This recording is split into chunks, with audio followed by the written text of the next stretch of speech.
A very warm welcome to you all. We're delighted that you're able to join us for this event, co-hosted by ourselves at the Trampery and our partners Amadeus. I'm Jacqueline, Head of Programmes for the Trampery, and I will be hosting you through the agenda today, here from the Trampery Old Street in London. The Trampery is a London-based social enterprise that delivers workspaces and accelerator programmes for entrepreneurs. We're committed to supporting entrepreneurs, startups and scale-ups who pursue social and environmental benefits alongside profit. In 2015, the Trampery Travel Tech Lab launched to support a new generation of startups and innovators in travel and tourism. With the global travel industry being one of the world's most significant economies and London emerging as one of the world's hotspots for sectors innovators, it couldn't have been a better time or place for the initiative. Since then, the central objective of the Travel Tech Lab is to help the most talented seed stage and growth stage ventures in travel and tourism reach the next level. The past 18 months have presented unprecedented challenges for the sector, and this event marks a moment in time as we work together to discuss what the next phase of the travel startup industry will look like, how we will travel safely in a post-corona world, and taking collective responsibility to ensure that as an industry, we're taking steps to reduce emissions and our negative impact on the environment. We are delighted to be welcoming you to this event with Amadeus, and hope that you enjoy the keynote speakers and panel discussions that we have on our agenda. Before we move to the main agenda, a short note on housekeeping.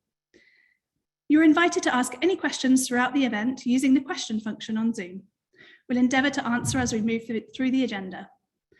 We've set microphones off for the benefit of ensuring everybody is able to hear, but we welcome chat and conversation in the chat box. We encourage you to introduce yourselves with a short bio if you like, and make connections throughout the event. Join the conversation online with us on social media with #RebuildingTravel21. The event will be recorded and distributed to registered attendees after the event. Looking at the agenda, today we'll be sharing a host of hopefully fascinating and thought-provoking content. We have 4 keynote speakers, followed by a panel discussion by Amadeus. We are delighted to have you here for this experience together.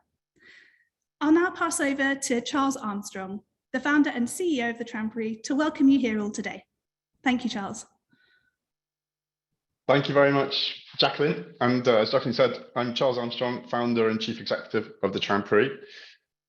It's really since the 1980s that London has been emerging as an important centre for travel tech startups and travel innovation. You look back and you see businesses like Loyalty Management Group, which launched the Air Miles concept in 1988 that have successively changed the way entire industries operate. It was 2015 that the Trampery launched the UK's first dedicated workspace and accelerator for travel innovation under the brand Travel Tech Lab. And under that umbrella, the Trampery has helped a new generation of ventures like Citymapper, Stasher, and Much Better Adventures, who you'll be hearing from later today, to make connections, raise investment, and build successful businesses. And in the process, we've been privileged to partner with some of the world's leading travel industry players, including Hilton, TUI, and Amadeus. The coronavirus pandemic of the last 18 months has impacted the travel industry more dramatically than any other sector. The research from the World Tourism Organization estimates that global travel has declined by more than $2 trillion through the period of the pandemic, which is equivalent to around 2% of world GDP, just to put that in perspective. Now, thankfully, the industry is recovering strongly. Around the world, after a year of lockdowns, people are really desperate to travel again. The question is, will the industry return to the same patterns it had previously, or will things be different? And crucially, what new opportunities are opening up that startups and innovators can harness to drive a new wave of disruption? These are the questions we'll be exploring in today's event, aided by a brilliant set of entrepreneurs, industry leaders, and analysts. It's really a huge pleasure to be partnering with Amadeus for this, which is our first travel tech event since the pandemic. And I'd like to offer my personal gratitude to them for all of their support and also their persistence as we had to reschedule and change the format of this event as the circumstances altered in the world. And it feels extremely timely to be coming back with this conversation now. That's really all from me, except to thank you for joining us today and wish you an enjoyable and stimulating event. Thank you very much.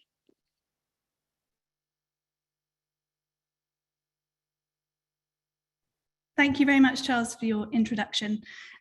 We are hoping to introduce Francesca from Amadeus next, and we will just add her into the presentation as a panelist. If you could just hold one moment while we work with the background to get this set up.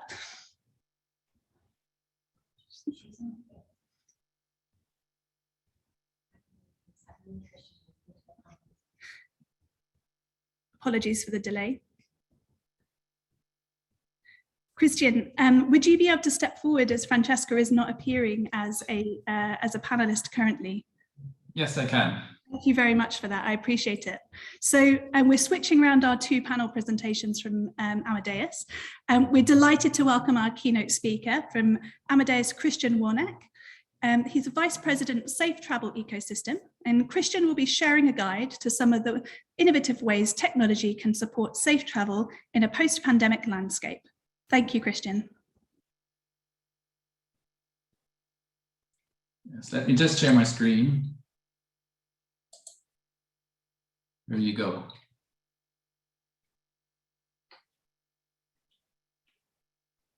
So welcome, everyone. Good afternoon. Thanks for having me.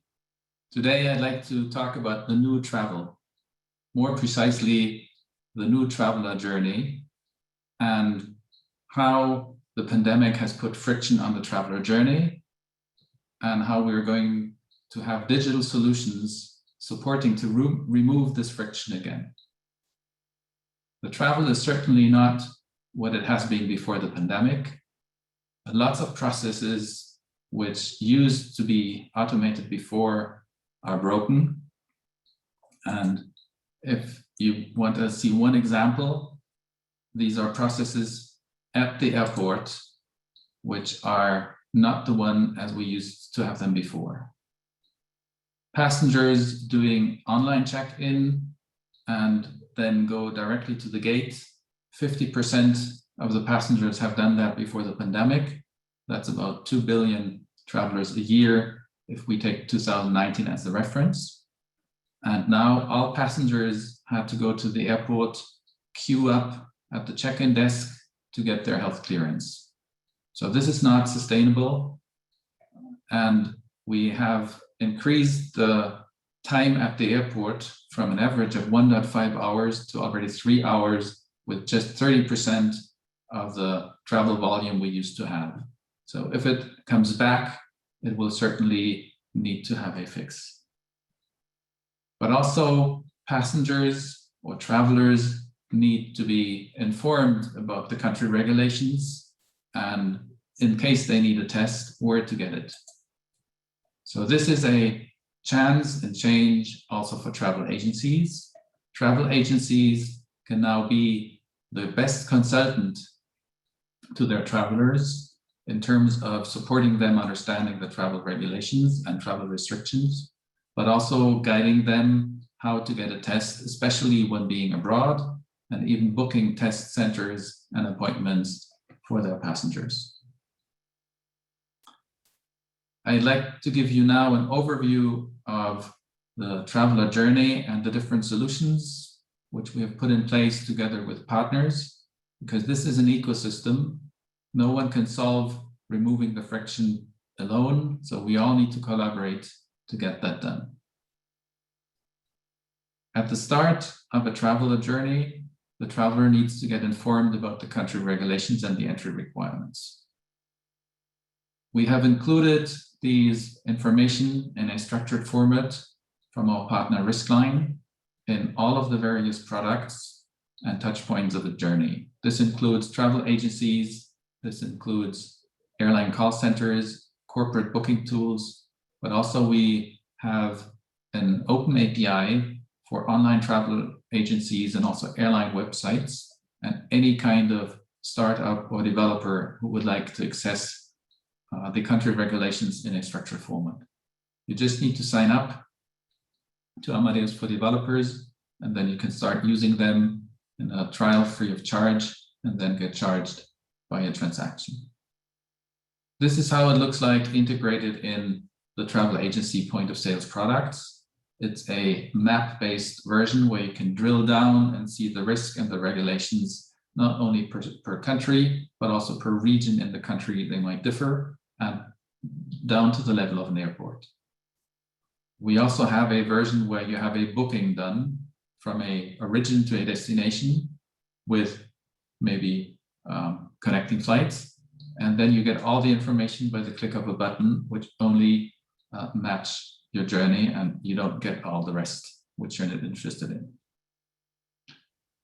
If you move further along the traveler journey, then the next step would be to get information about what the airlines have put in place and measures on board and at the airport, like masks inside of the plane, distances, different queuing or boarding groups, hygienes on the restrooms, etc. But also what hotels have put in place in terms of enhanced safety protocols. And you can select for hotels which have put in place these safety measures. You would get this information also in a screen where you can then scroll down and get all the details and consult your traveler in the best way. We believe that it would be a good step forward for the traveler in terms of removing friction again, to present his vaccination certificate at the point of sale so that it can be stored. There are two ways we're thinking of. It's still in analysis phase. One is to store it on the smartphone of the passenger so that it can be used from there at self-service check-in time, or to store it in a safe place, which is health certified, and then have a token inside of the booking record so that no health information and PII data for health is stored inside of the booking record. Before arriving at the airport, before starting the travel, it's important that the traveler is being reminded of the country regulations. There are a number of ways the traveler can do that, by a mobile app called Check My Trip, or by going again to the travel providers and look at the country regulations which are in there, but also reminding the traveler that in case he is not vaccinated and may need a test, or in case he may need a test in addition to a vaccination, here is the way where to get this test. So remind about test locations and help the traveler navigating to them. This is especially useful when you're abroad. You all know where to get a test in your home base, but being abroad in a country where you don't speak the language, I'm pretty certain that travelers would appreciate this. So we're on the way of including ways to have test bookings done, and we will most likely be live next week. The most complicated part is how to verify your health status, and explicitly how to do that before arriving at the airport.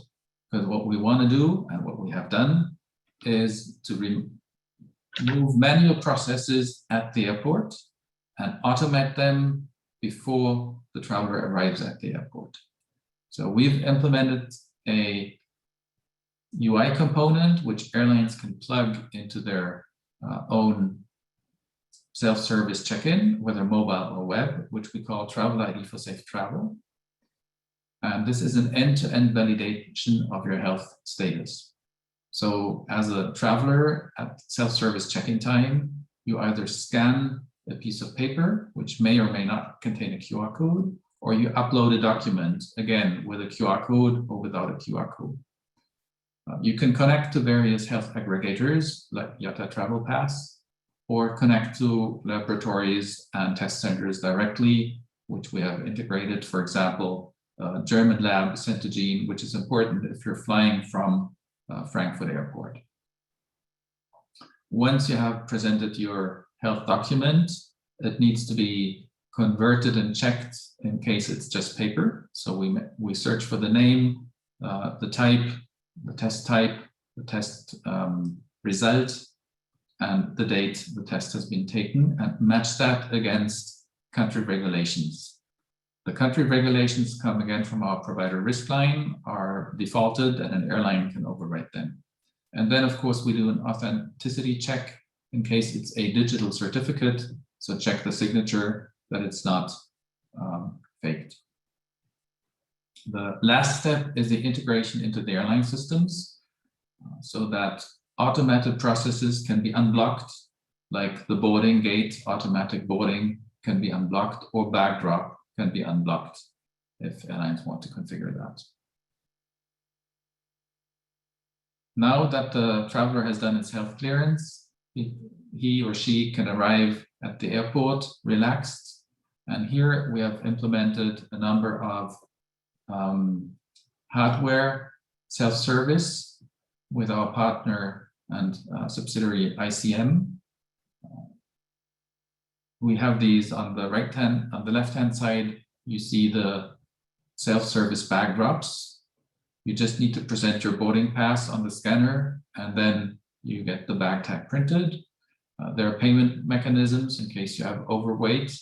In the middle, you see the kiosks with proximity sensors so that you don't need to touch the touchscreen any longer, but you go close to it, and then the proximity sensor recognizes that you want to click here. And on the right-hand side, you see biometric gates so that even the health clearance can be extended with your digital identity and biometric boarding. These all help to avoid queues and manual contacts as at the airport, and also speed up processes there. Now, in the case no one wants to have the disruption, how do we solve that one? So we not only store a health status cleared, but we also should store whether it's digitally cleared, whether there are steps in between, whether you have provided an electronic passenger locator form, for example, or passenger locator form, which you uploaded. And now we know that in case of disruption, your flight is delayed or you need to be rebooked, that your health status clearance is still in the range of the new flight arrangements, or it's not. And then you would be asked to provide your health status again, or it is still, and then we can do this transfer automatically. It's also in the case of interlining and for hotels which want to see a health clearance prior to check-in at their location, which they can get from the airline if the airline is sharing data with the hotels. The last part of the traveler cycle is the service at destination. And in case something changes significantly in terms of the country regulations, or there's a new risk, for example, now the country is a risk country, and when you want to fly back to your home base, you may need to go into quarantine. In order to avoid that, the travel agent can reach out to the traveler and make some suggestions on travel rearrangement or whatever is appropriate in this current situation.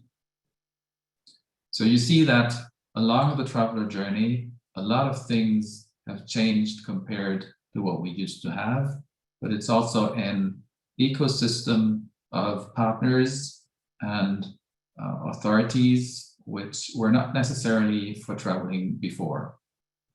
Health platforms, governments, NGOs, labs, test centers, all of that is something which we didn't have before in the traveler journey. So what lies ahead of us now? We have seen a number of vaccination certificates, and the European Union has made a huge step forward. And I think that the UK is now synchronized with the European Union in terms of format, but the non-European countries need to decide on their system. Many of them have started doing systems which are only valid in their countries. Some countries have jumped on the European Union digital COVID certificate format, like Argentina or Taiwan. And others simply have not selected any format for a digital vaccination certificate at all. So as Amadeus, as we're accepting several of these formats, we can help in the interoperability and therefore also the mutual acceptance, but it needs to be a governmental agreement between two countries that they mutually accept the formats of the other countries. We're also working on standardization buddies to help finding a format for travel where then countries can convert their local system into a global system which is accepted for travel or can be accepted, again, a governmental task here to do. And if I would have a wish to the countries and their governments, I'd wish to have them simplifying their rules or at least aligning their rules with other countries. So there are no two countries, even in the European Union, which have put in place the same regulations. And if you look at the UK, they have changed their regulations since the beginning of the pandemic 50 times. So this is something where I think there could be a bit more of simplification and harmonization across the world, but as it's politics, it's not easy to do. It takes a long time, and hopefully we don't have long time with this pandemic to live with any longer. So it requires, as I said, new forms of cooperations and a collaboration. So we call it sometimes the biggest collaborations exercise ever, with different players which have not been part of the travel cycle before. And with this, I'd like to close. If you have more interest, go to our LinkedIn group or to our Safe Travel ecosystem webpage, or check out our Amadeus for Developers self-service API and look at the services for safe travel which we have there, because I'm certain that there are more solutions out there where startups and companies with development capabilities can develop smart solutions in collaboration which would fit into the traveler cycle. Thank you very much. Thank you very much, Christian. Thank you for sharing that presentation. I can't imagine the amount of work that you've had to undertake in such a fluid situation to bring all that together. We've received a question from one of our attendees, well, actually two questions. The attendees named themselves AFTAB, so I don't know if that's something that's familiar to you or not. But there are two questions, which the first is, could you kindly share a developer panel link? Is that something that you would be willing to share? And then the second question is, if we complete an Amadeus integration, will our customers or travel agency, can they connect with their own office ID? Is that something that you're able to address, or is it something that we'll keep for a follow-up? Yes, so I think I have an understanding. So the first question goes with our Amadeus for Developers portal. So yeah, we can certainly share that one. And when I'm sharing the slides, then I can add that in addition to this information. But you also find it on the internet. If you search for Amadeus for Developers, it should be the first link you find on the most frequently used search engine. But we'll add that to the information. The second question is about how a travel agency office ID can be linked to a solution in this traveler journey. So there are different ways. There are a bit light integrations which we have, where you simply have a link inside of our point of sale tool for the travel agencies. But we also have the option that you sign up then in this portal, and you can sign up as a travel agency by providing your office ID. So this way, you don't need to have a deep integration with Amadeus and some kind of loop with Amadeus in the middle.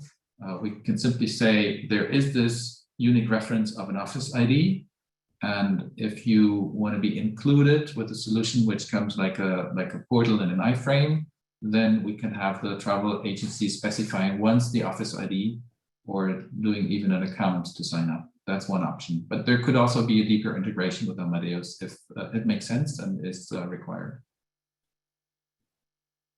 Super, thank you. Hopefully that answers your question. If there are any other questions for Christian, feel free to drop them in our Q&A box, and we will answer them separately and follow up with an email. But just to say a huge thank you, Christian, both for your presentation and also stepping in as we switch the agenda. Dealing with the technical sides of these events is always the biggest challenge. So we appreciate your time and thank you for your presentation. It was my pleasure. Thank you very much. So we're now happy to be introducing our second keynote speaker for today, also from Amadeus. Francesca Benatti is the Senior Vice President for Online Travel EMEA and Managing Director for Italy. Her presentation on rebuilding travel will explore the latest trends and insights on how to rebuild the travel sector, and will include an introduction to how Amadeus supports travel startups.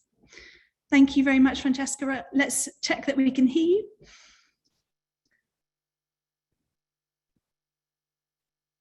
If you could unmute your microphone, that would be... I'm here. Brilliant. Brilliant. Yes, definitely. Even with the right background. Amazing. Welcome to the everybody. Event. Thank you.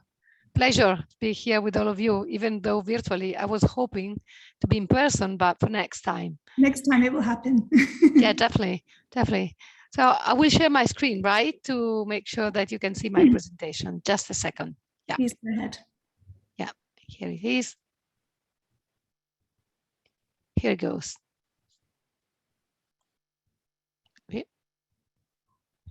Okay, so, it was quite strange because, of course, I wanted to start with a positive note, but now I'm coming after Christian, so I will have to, reconsider, recalibrate my speech. But anyway, really, the purpose today for me was really to give you a little bit of context of what is really happening or not happening yet on the world of travel, and warm you up to, really the perfect landing on what is the major focus of today, which is the world of startup and in a way how Amadeus can support you all. Of course, the positive note we want to start with is true that, a very recent survey is clearly confirming that especially people under 45 years old want to hit the road again. And despite I don't belong, unfortunately, longer to this age group, it's definitely true. I want to hit the road again. That was my first trip back in May on my way to Amsterdam. The flight was almost empty, but it was such a joy to be back again in travel. So let's see, hoping apart what is really happening. So these are internal Amadeus data. And we are a technological company, but I also like very much to provide context and data to support our talk. So this is, of course, partial data because it's an internal view on Amadeus only across the segment and the business line that we operate with as a company. So we're talking about business travels, corporate travel, meaning the travel booked by, big company like Accenture, Microsoft, Amadeus itself, online travel, or the world of the OTA, including startup, and retail, which is the physical world of the travel agency. As you can see from the line, the most evident thing is that the trending line is a little bit growing. And what we see in the latest number is that the booking trend is gradually moving upwards for the online, especially since the start of the year. Although travel, can you see, remain quite depressed and the forecast is very uncertain, we see that there are some hopeful signs of recovery. Just to give you some numbers, the online travel is currently at minus 57% versus what we used to be in 2019. But if we compare the trend in May, with what it was in January, is plus 22%. The summer has been quite decent, still in a negative line, but this is giving good hope that the 2021 will land at, half of the volume that the industry was expressing in 2019. And if you look at the trend for the next 3 years, it's true that recovery, in our opinion, full recovery will not happen before 2024, but with a very positive trajectory anyway, accelerating the recovery in the next couple of years. This to generalize.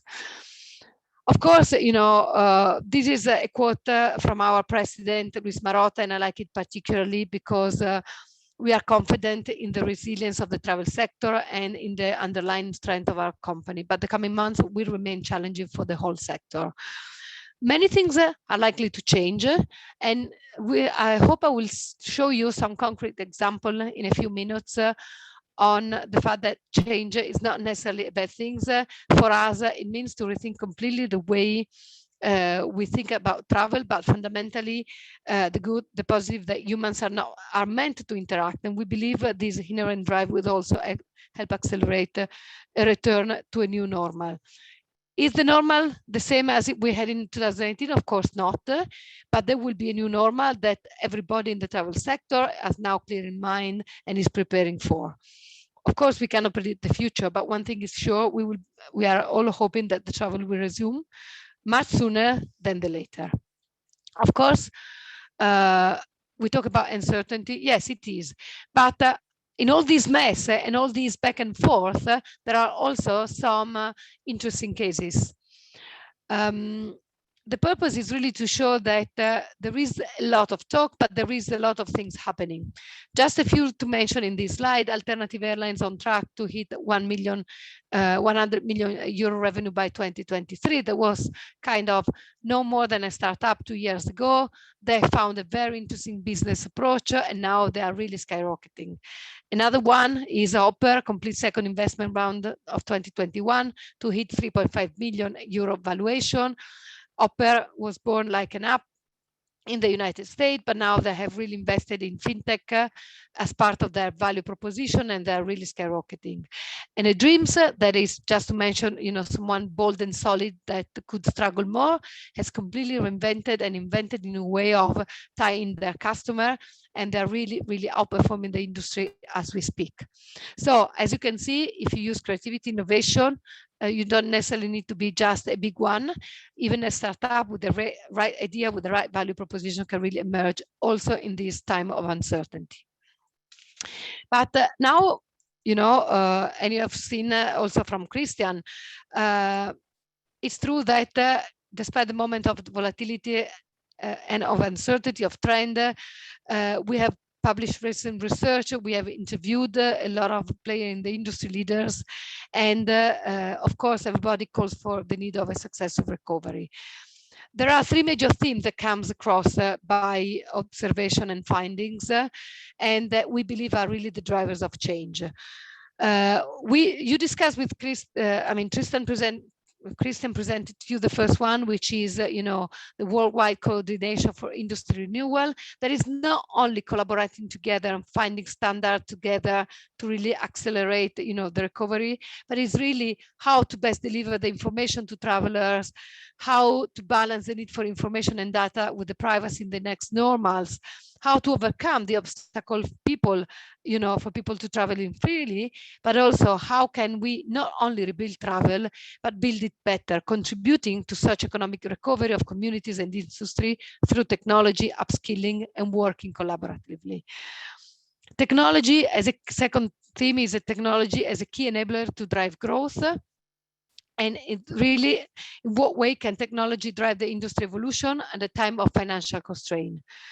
It's not only a matter of rethinking the industry creatively, but is also about how to adapt to the next normal and build the better experience, developing new technology and new approaches for the now. So there are huge debate on which technology are helping to inspire travelers and deliver journeys that people have confidence in, or new models for accelerating the adoption of modern technology in a way that can transform the industry, not just individual companies or segment. I think the clear example on how fast the industry is changing is through the airport and the movement of the passengers. All the biometric technology and the touchless are really taking place, whether it's an airport in Singapore, in Japan, or in the Nordics. Really is not only a matter of responding to a healthy need. It's a matter also of making the travel more seamless. And in that sense, accelerating something for a short-term emergency will drive the experience of the travelers in the future. But of course, the last but not least, the third point is really to take into account how the traveler behavior is changing the demands and how we can respond to these needs to accelerate the recovery. And of course, I want to talk about travel behavior by showing you some data which are, almost, there seems to be updated in reality because so much is happening on a daily basis, but these are the major concern of the traveler still around, and this is how technology really can overcome some of the concern. Without traveler trust and confidence, traveler recovery will continue to be suppressed, and this is really a certainty that we have in the sector. So understanding new expectation and behavior and acting fast will speed up the recovery of travel. It's you know, you have seen, it's addressing fears can also transform into, you know, creating financial penalties disruption, but also can create opportunity to increase stickiness.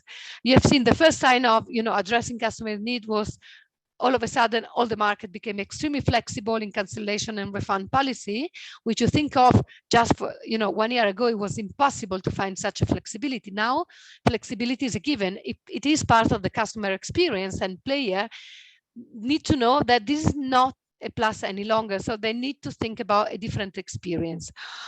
Or delivering safe journey, the big rise of insurance. Before, insurance was only on cancellation. Now it's, you know, it's more than that. It's making sure that all your experience before, in destination, and after is really the right experience. In that sense, feeling protected has expanded the meaning. Or focusing on creating travel experience, not just safe travel that people want in the wake of COVID-19. So, you know, really showing travel in action. And I think, you know, this is really changing the way we interact with our customer and the way we can be creative in personalizing and be even more relevant in the offers. Of course, COVID and disruption have not impacted only the, you know, the player in the market, whether they're being tour operator or airline or travel company, but it's also changing the way startups are approaching the market. And I really wanted to show you this because it gives you pretty much the idea on the expansion of the travel ecosystem, even accelerated by COVID and by the disruption. So it's no longer valid to think about travel, only thinking about, you know, transportation or hospitality, but it's really all the ecosystem that makes the experience the unique and ultimate experience for the traveler.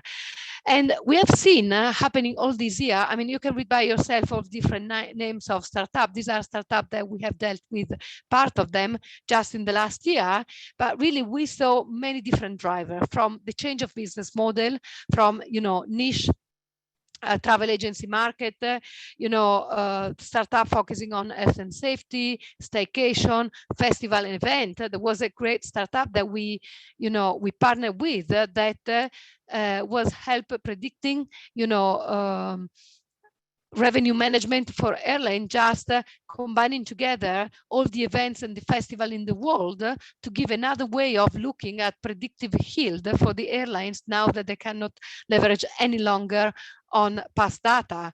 Or, you know, a lot of movement happening in corporation, online travel management company with new feature, whether it's sustainability like Rapid, or incentive, or no stress travel like luggage tracker.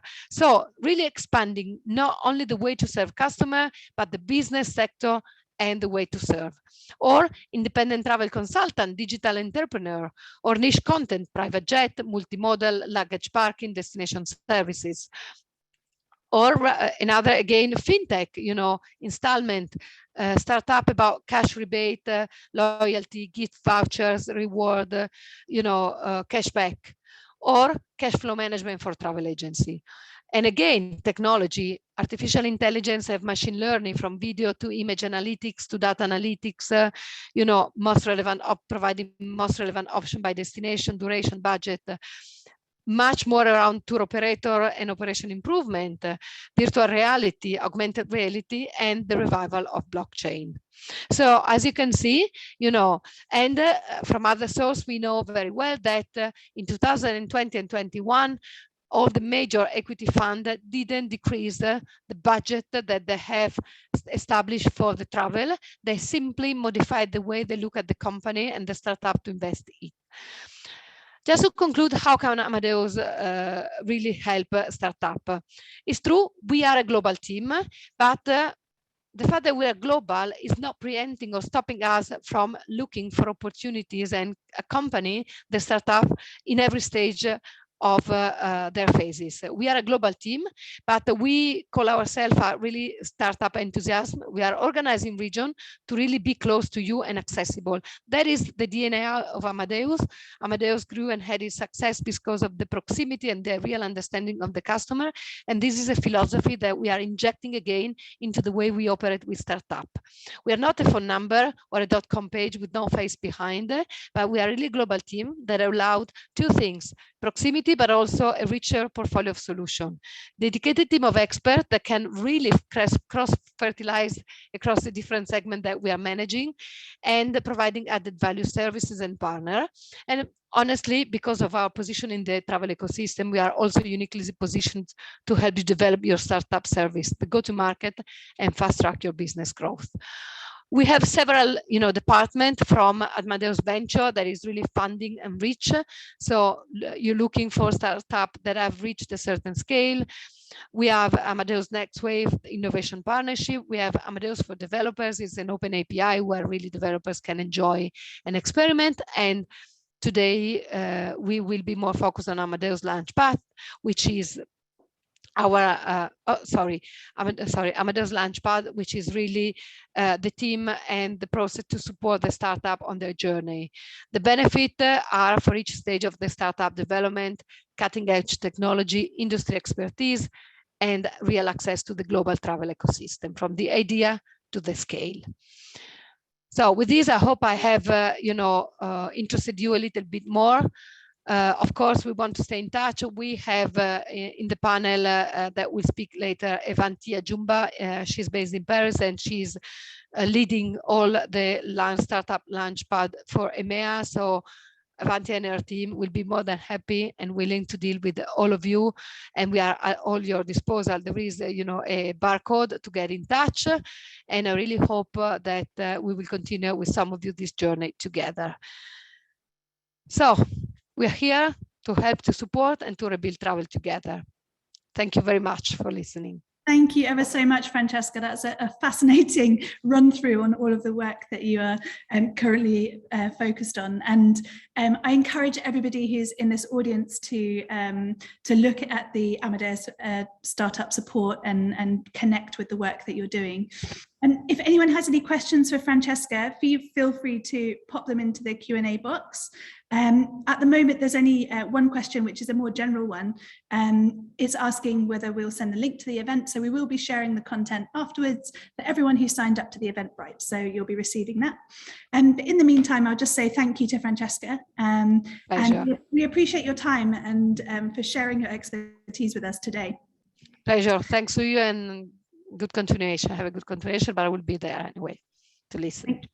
Thank you. Thank you. We'll see you. Well, as we move into the next section of this event, we will be shifting towards a discussion looking onto future trends. And we'll be inviting Jenny Southern, who is the travel editor and founder of Globetrender. And her presentation will provide an insight onto what is on the horizon for consumers and their future changing needs and desires, highlighting who are the early innovators and what trends you should be adopting now. So as Jenny is joining us, we have her on screen. Jenny, would you like to share your screen and get your presentation up?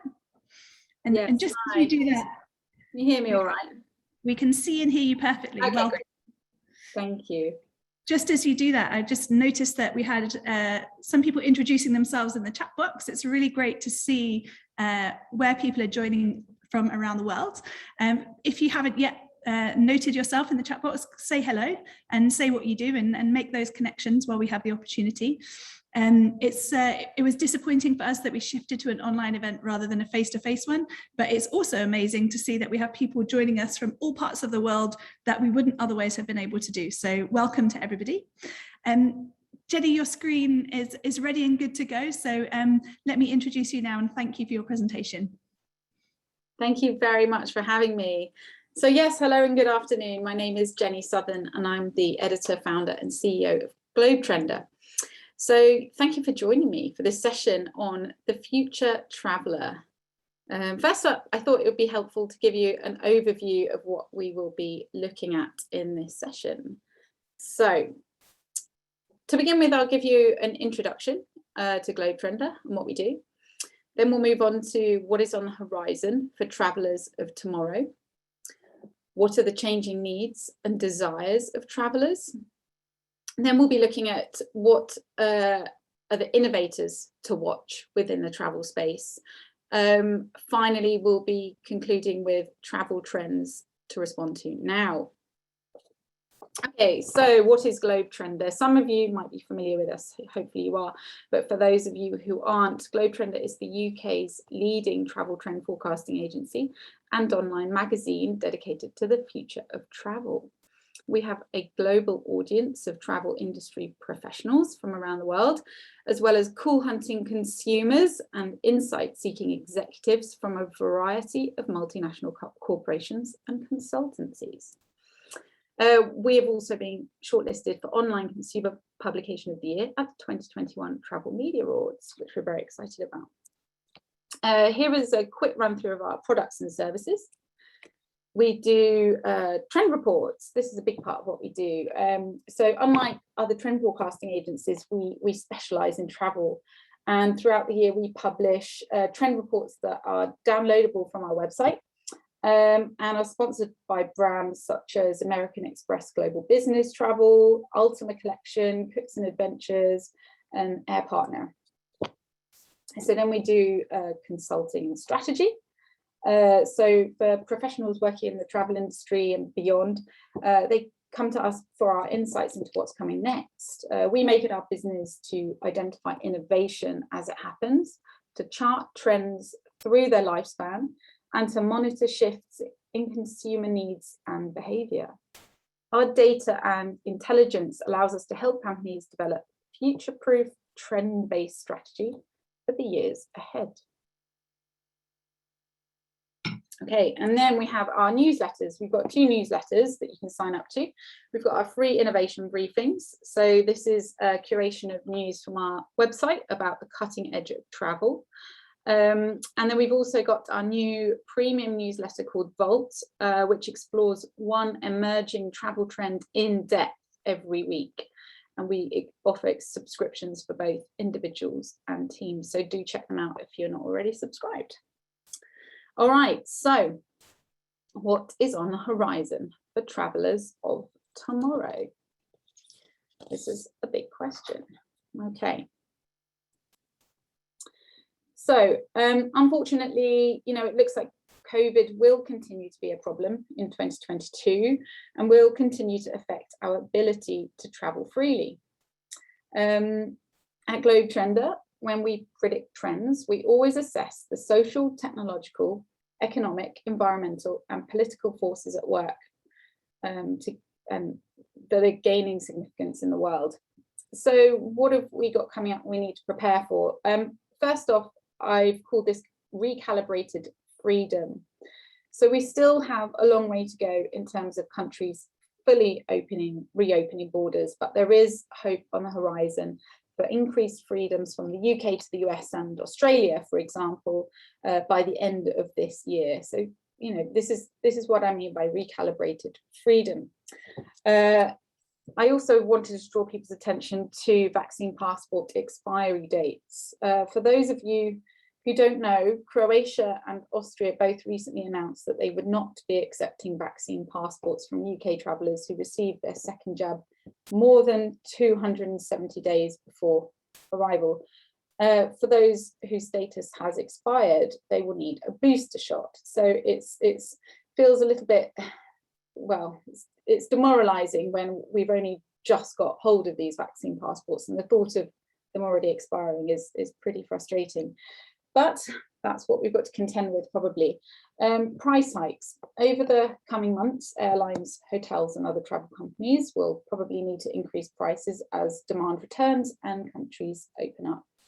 Just a few days ago, Ryanair Chief Executive Michael O'Leary said flight prices could be dramatically higher next year due to a combination of reduced services and increased demand. Hybrid working, I'm sure we're all getting pretty familiar with this now. As people begin to spend more time in the office, there will be a somewhat awkward transition potentially to hybrid working, which sees employees splitting their time between a central office, a shared co-working space, their home, and even a location abroad. With a sharp rise in people quitting their jobs, companies will need to go the extra mile to win new talent at this time, and flexibility will be a top priority. The climate emergency. Now, this is not new news. It's an ongoing challenge, but things will be hotting up in 2022. Towards the end of the year, the UN Climate Change Conference, COP28, will take place in November, and a growing sense of urgency will be forcing travel companies and consumers to take more responsibility. So, what are the changing needs and desires of travellers? For this section, we have identified a series of conscious and subconscious drivers that will be influencing the decisions of travellers in the year ahead. They won't apply to all people, so you need to decide what consumer demands you can best satisfy. Okay, so first up, we've got reassurance and certainty. We are living through an extended period of heightened stress. Adrenaline and cortisol levels remain high. Crossing borders will continue to be complicated and stressful. As people begin to travel again, they will want reassurance and certainty that there won't be any problems during their journey, and they will be able to share a hug with the people they love when they get there. Hedonism and liberty. COVID fatigue is real, and I am not talking about physical manifestations of the illness. People have literally, or many people have had enough of worrying about it and just want to have fun again. With vaccine programs generally going well, many of us will be craving the good old days. Oh, sorry, those good old days are coming next. Yeah, with vaccine programs generally going well, there will be a shift away from isolation vacations to festivals, beach parties, night clubbing, and other forms of enthusiastic socializing. Okay, so next we've got familiarity and nostalgia. After a long time away from visiting our favorite destinations and an ongoing moral hangover due to the state of the world, many of us will be craving the good old days when life seemed safer and more innocent. We will return to destinations we have loved in the past and seek out places that offer charm, comfort, and retro vibes. Inspiration and motivation. We heard about the Great Resignation. According to the World Economic Forum, 41% of global employees plan to leave their jobs this year to find new opportunities or build their own business. I mean, this is a massive shift that's happening. For these people, travel could be a way of finding inspiration and ideas and taking on new challenges. Relaxation and nourishment, we all need that. Never has there been more of a need for a good bit of R&R. Even though we aren't in lockdown anymore, the threat of it is still there, and we are collectively exhausted. There is a deep need for mental and physical recovery in places that nourish our mind, body, and soul. And finally, rebirth and transformation. Moving on from a past self and embracing a better one is something that many people at the moment are aspiring to. There is a collective desire to upgrade one's life, to self-optimize, to discover meaning, and to reinvent. Travel is often perceived to be the perfect way to go beyond the boundaries of the everyday. Okay, this brings us to our innovators to watch section. There is a famous saying that goes, innovate or die. Can't remember who said it. This is particularly true for companies in a crisis, when previously relied upon business models, products, revenue streams, and consumer behavior cease to deliver as predicted. Suddenly you're suffering an existential threat, and usually those that survive are lucky, but those that thrive are innovators. Okay, so here are 10 examples of innovations that have taken place in the travel industry during the pandemic, and some may even become trends. Now, this is just a very small sample of innovative concepts and companies. And if you want to discover more, then just visit Globe Trender, because all of the stories that we publish on our site relate to innovation. Okay. So top of the list has to be Virgin Galactic and Blue Origin, which both launched successful suborbital flights to the edge of space this summer. Next year, tickets aboard Virgin Galactic will be increasing from $250,000 to $450,000. In the future, it wants to launch more than one flight a day into space from multiple spaceports around the world. On terra firma, Hoxton Hotels launched branded camper vans, which you can see here in this picture, this summer, outfitted with hotel-style amenities and bedding. I think they look great. They were available to pick up from Hoxton properties in the UK, the Netherlands, France, and California, and could then be driven on a preset route around the region with campsites included in the price. And as far as I know, this is just a temporary concept, but it would be great to see this available permanently. Also in the summer, Virgin Atlantic announced a partnership with Vertical Aerospace to create a zero-emission electric air taxi network that could replace city-to-city commutes by car and train. Virgin Atlantic says the goal is to enable sustainable, price-competitive regional connectivity across the first and last 100 miles of the customer journey. So flying taxis, they sound pretty cool, I think, and they've got to catch on. This autumn, G Adventures is launching a series of vaccinated tours that are led by fully inoculated guides and are only for people who have been given a double dose of the COVID jab. That could be very reassuring for people. In a bid to combat over-tourism, Venice has announced that it will be issuing tickets to enter the city, giving people priority to people who have booked an overnight stay. There will be turnstiles to limit access, and they will lock when the cap has been reached.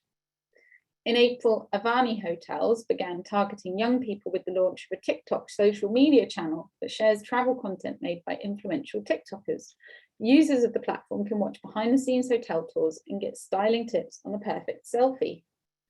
In the wellness tourism space, Austria's Lanzerhof Medical Resort became one of the first to debut long COVID wellness packages to aid people in their recovery. The 2-week advanced package costs more than €7,000, not including accommodation. A few weeks ago, Soho House opened a second outpost of its trendy Molly's Motel and Diner, this time outside of Bristol. The budget Luxe roadside motel has rooms furnished by Conran, digital smartphone keys, and rates from just £50 a night. In May, the Now Hotel in East London began catering to remote workers with new hot desk packages with seating around a large communal table in the lobby.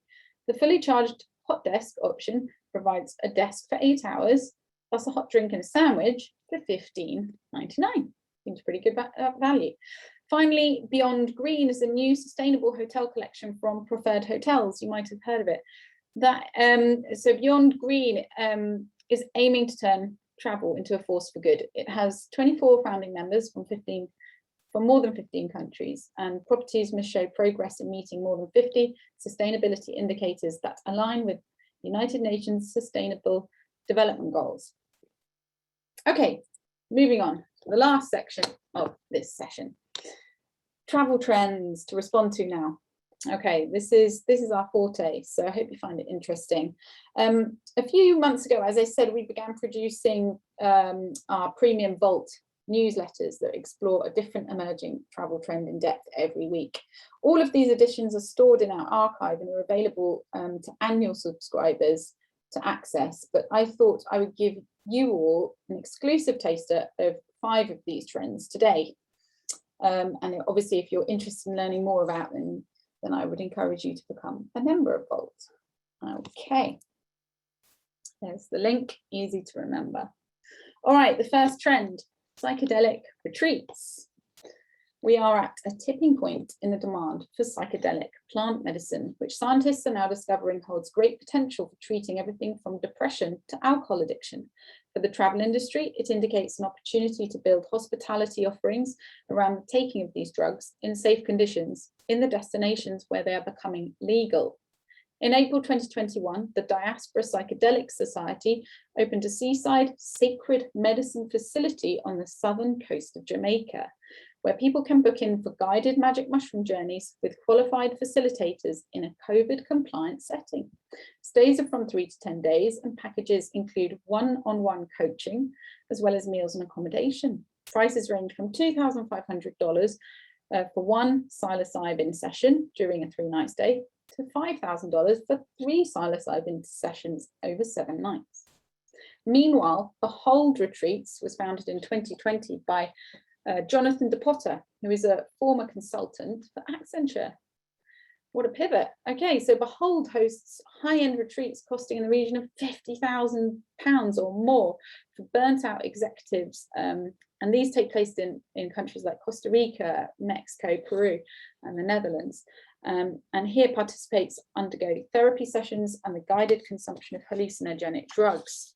The most common drug of choice is psilocybin, which is magic mushrooms, but Behold also works with ayahuasca, San Pedro, which is a South American cactus containing mescaline, and bufo, which is venom milked from the glands of a rare Bufo alvarius toad, which sounds disgusting. Okay, our next trend we've called crypto trips. So everyone has heard of Bitcoin, but did you know that people are also starting to book travel with cryptocurrency? In spring 2021, the Bobby Hotel in Nashville became one of the first independent hotels in the US to accept cryptocurrency payments for overnight stays via a partnership with crypto payment service provider BitPay. At the same time, online travel agent Travala announced that it was allowing customers to pay for flights with cryptocurrencies. It said in a statement, following a record year for digital currencies in which Bitcoin hit multiple all-time highs, more people than ever, an estimated 106 million people globally today, are holding cryptocurrency, and more merchants are accepting it for everyday transactions, including travel. Private Fly was one of the first global private jet companies to accept payments via Bitcoin back in 2014, when digital currencies were just getting started.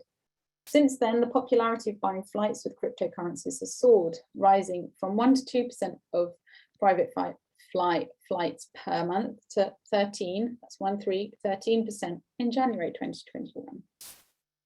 Barclay Travel, the Pavilions, Hotels and Resorts, and Resorts World's Las Vegas are other innovative travel companies accepting payments in crypto.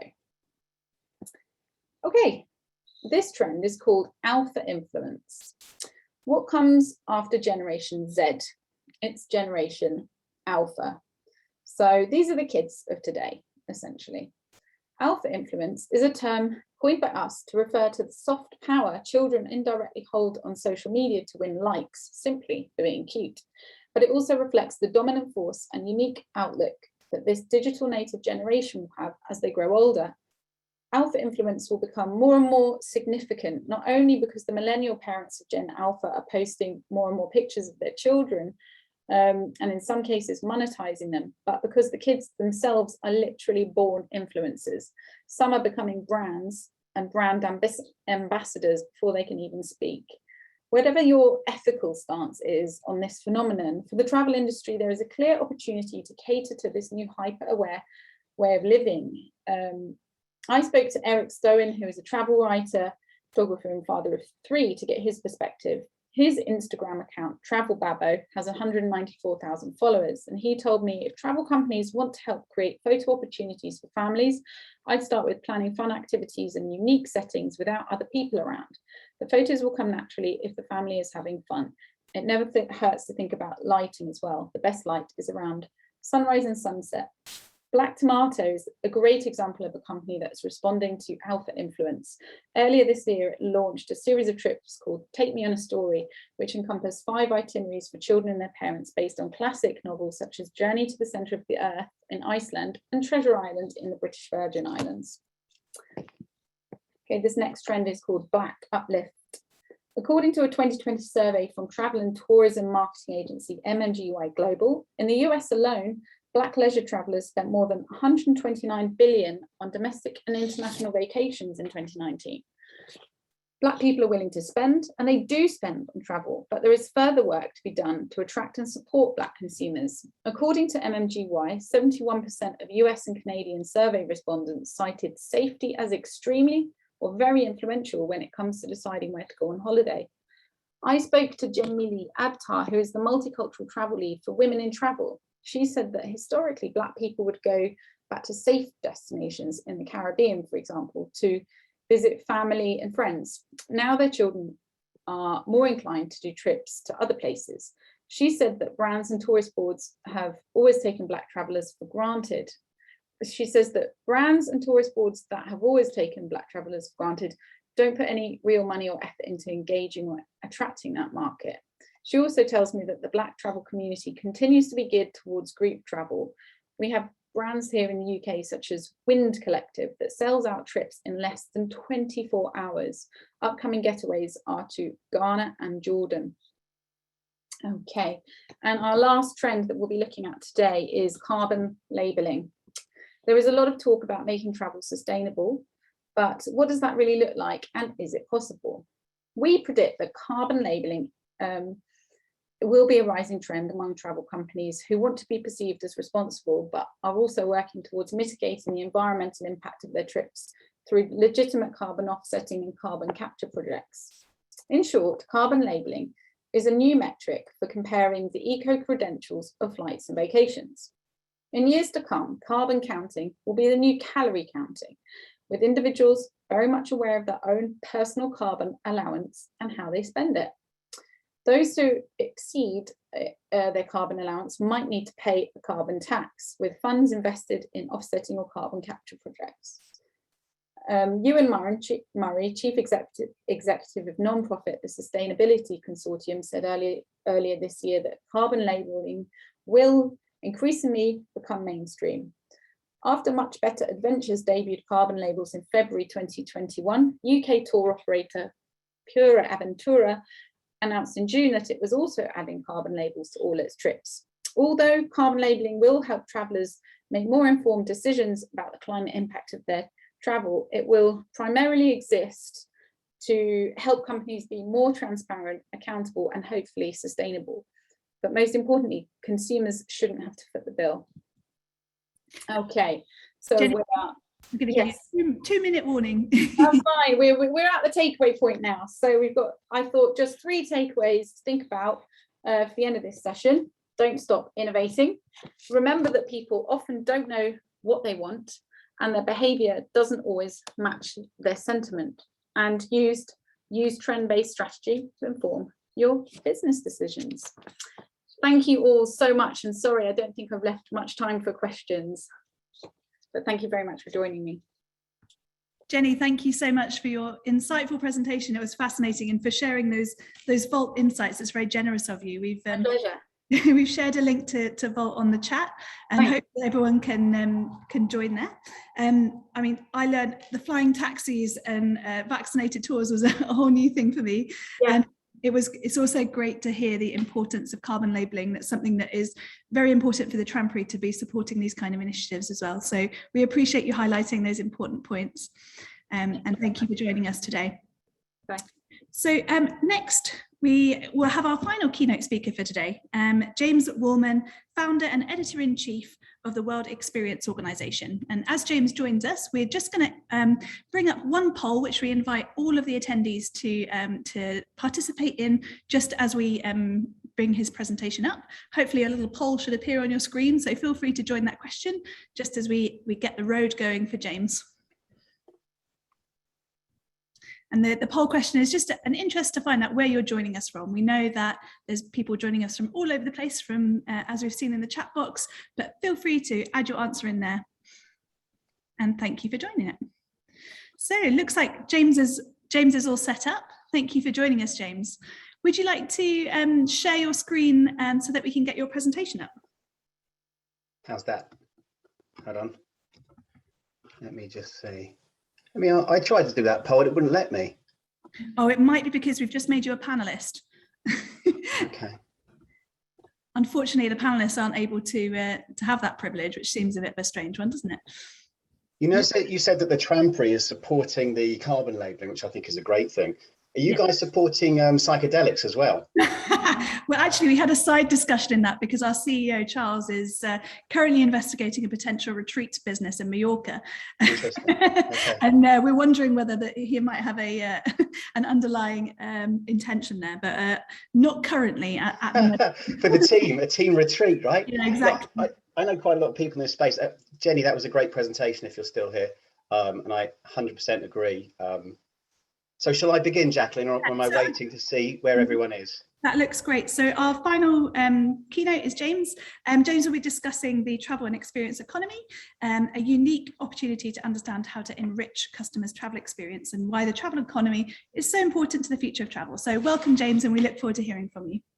Hi, thanks, Jacqueline. And 20 minutes, right? So stop at 30 past. Yeah, absolutely. Super. Okay, so hello, everyone. Hope you are very well, whatever time of day it is for you. Moving away from psychedelics. So I run something called the WXO, it's the World Experience Organization. Let's see if it can work. I also run something called The Future is Here. I've known Jenny for, God, Jenny, we've probably known each other a good 10 years, 12 years or so. I was a trend forecaster and travel journalist before, from about 2004 onwards. And I've now moved into the experience economy very much as in terms of what I do. So this is travel and the experience economy. 20 minutes is an incredibly short time to run through this, so we get straight to it. I want to tell you, hopefully I'll convince you that the experience economy matters now more than ever, and then we'll talk about some ways that you can think about enriching the travel experience. So I wrote this book called Stuffication, and this came from my work as a trend forecaster. I used to work for a company called the Future Laboratory. And I pitched this book around in about 2011, 2012, and I couldn't get a publishing deal. 75 publishing houses turned it down. And the main reason they said, the reason that came back time and time again was it's just not true. And the big idea in the book was that we are moving from a world of materialism as our dominant value system to experientialism. So instead of looking for happiness, identity, and status in things, we are finding happiness, identity, and status in experiences. And the book got some coverage, and then Penguin bought it, and it was published in other languages too, which was really nice. But even then, so many people just doubted that this was true. And even when they started to believe that it was true, and McKinsey started to write reports on this, the OECD have looked at this, the Bureau for Economic Analysis in the States, etc. I'm sure you've come across all sorts of things about this idea of experientialism. We all get it now. People would say to me, okay, so, but where's the money? Because we, you know, where the money has been in stuff. Here's an example.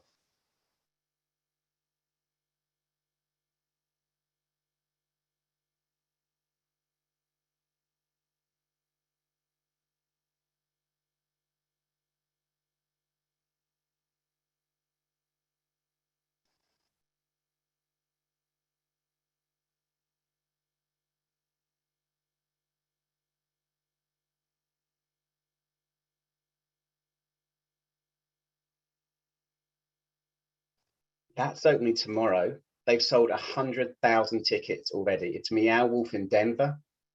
It pretty much illustrates, and the tickets are about $40, $45 a piece. And that illustrates a number of things. The first thing it says is there money in the experience economy? There's money in the experience economy. I could talk about other things like the Illuminarium, which has raised something like $100 million. Opened in Atlanta recently. Lots more things happening. This is great from a guy who's a member of the WXO. He's an ex-Walt Disney Imagineer. Lockdown has reminded us that people have a desire to be physically immersed in a dimensional, narrative-driven experience where people can escape and play. Although these physical experiences can be enhanced with digital media and technology, they'll never they won't be replaced by them. So that's good news for travel. It's good news for all kinds of experiences. But there's a number of things to take from this, I think, importantly. Think about that word immerse and immersive, very important. It's being bandied around. It's one of these buzzwords that people are trying to kill. It's like the word experiences. But think about the importance of travel. I was listening to one of the presentations earlier about this, you know, travel slowly coming back. And I'm sure you all feel it too. And I have my first flight booked in a couple of weeks' time, and I can't wait. But also, let's come back to this point about digital media. You know, I remember being at Skift in New York a few years back, and I wore these VR goggles to show off a really amazing island. This person said to me, does that make you want to go there? And I was like, no, it makes me want to do more VR. All those people that say that VR is not taking off are completely wrong. It's really taking off. But for those of you that have ever donned the goggles and spent some time there, it removes you from other people. So this is really important. We want to be with other people, of course. The reason why I think this is interesting, and you should see the experience economy as an interesting concept, and travel obviously fits within this, but not exactly, but it fits within the experience economy, is the idea of the progression of economic value. This is an essential idea first coined by these guys, Joe Pine and Jim Gilmore, over 20 years ago, published in the Harvard Business Review. It's about the evolution of capitalism. And if you look to the bottom left here, we've got where it says extract commodities in the red box. This is the agricultural era. The richest people were the people that owned the land. And then we had the industrial era, where people were making the goods. You think about the United States from 1850 up to the First World War, it just went from being an agricultural economy to being an industrial economy, making stuff so that people had the factories that made the most money. And then we see the shift in the 20th century to services. Great example is IBM shifted from making computers to becoming a global services company. That's where the money is. And what's happening now is there is a shift from services to the experiences.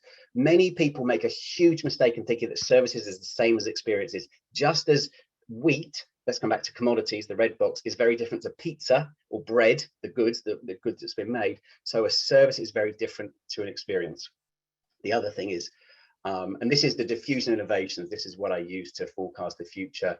Experientialism is rising. It started with the innovators at the far left, and it's taking off, and it's going through our culture, and it's going through societies as well. So briefly, what are experiences? Really key point. Experiences are not services. I've given talks, I've worked with lots of different travel firms. Lots of travel firms are services companies. There is nothing wrong with being a services company. Services companies are important because you need a service threshold. You may or may not be able to hear my dog at this point. That's nothing I can manage, I'm afraid. The kids are handled, but the dog I can't really handle. Okay, so experiences are different to services, just as industrial goods are different to commodities. Here's a really nice example from the co-author of a book called Designing Experiences. Bob has been teaching experience design for about 30, 40 years. Supersizing a service doesn't transform it into an experience. They are qualitatively different. If you think about it, services are often about time well saved, whereas experiences are time well spent. So you'll know, if you think about the difference between a service and experience, one useful way that you can think about it is, if it could be done in half the time, that's probably an experience. And if saying, could it be done in half the time, doesn't make any sense, it might well be an experience. Here's a few examples. I want to kind of give you some ideas here to think about what's going on in the experience economy that you can steal, borrow from, change around to use in the work that you do.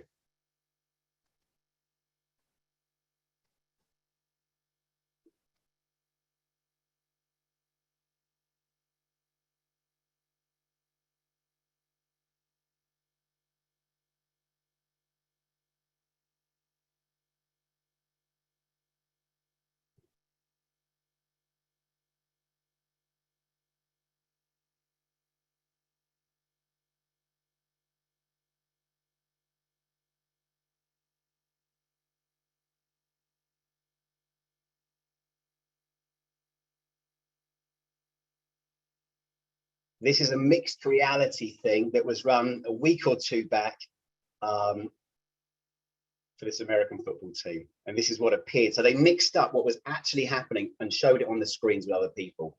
Lovely example of enhancing the real world. This is a really nice idea from China. Again, it's from someone who's involved with the WXO, a guy called David Bassuk.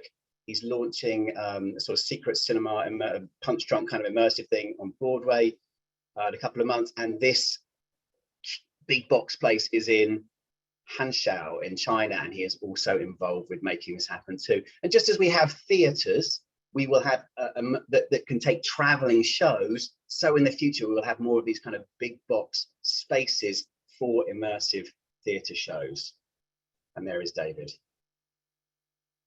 This is from Sculpture de Rêve, excuse my French pronunciation. Really good example of an immersive escape room by this amazing collective in Paris. And what they've done really is bring together the magic immersive stuff that comes from an escape room, and they come from a LARPing background, as in live action role play as well. And you pull those two things together, and the guy that runs it, Maël, has a concept where you look at the environment, that you design what's going on, you bring people into the story, and you kind of make them take actions, and they get into the moment. And instead of just liking something, they love it. And you think about the difference between your customers, your clients, your consumers, your passengers, whatever you call the people that you work for. There's a huge difference between 4 stars and 5 stars. And if you look this up on Google, they have their ratings are 5.0 out of 5. Fantastic. Getting people to love something, you need to get them in the moment. We'll come to that in a moment. This is Area 15, arguably the best example of experiential retail in the world at the moment. Opened, I think it was November last year. It's in Las Vegas. There is a Meow Wolf there. It's a really good example of this move from material things to experiences. You see it happening in all sorts of places around the world. In London, for example, an old store that used to be it was a BHS, which is a really kind of boring old store, is now a Swingers. There is a new Monopoly Life Size, which is open in a place which used to sell stationery. So the death of retail is creating new opportunities, new spaces for us to create new destinations. This is it's by a company called, I'm going to say ThinkWell, but I think that's wrong, but it's Lumina. Moment Factory is the company. They're Canadian based. They've done 12 of these around the world. Seeing a really interesting trend towards doing immersive, amazing experiences in nature.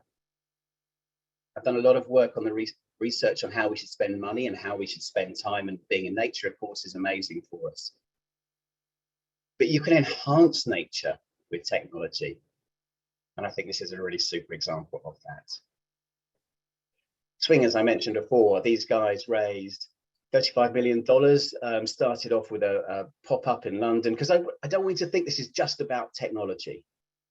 This is about engaging with people. It's about giving people something that is not just kind of seamless and nice, but something that is memorable, that stays in their mind and gives them a memory that they want to share with other people. Swingers has now expanded into another location in London, but also they've now expanded into the States, in Chicago, and I think it's Washington or New York as well. And the reaction from people is always the same. They absolutely love it. And it's a really simple idea.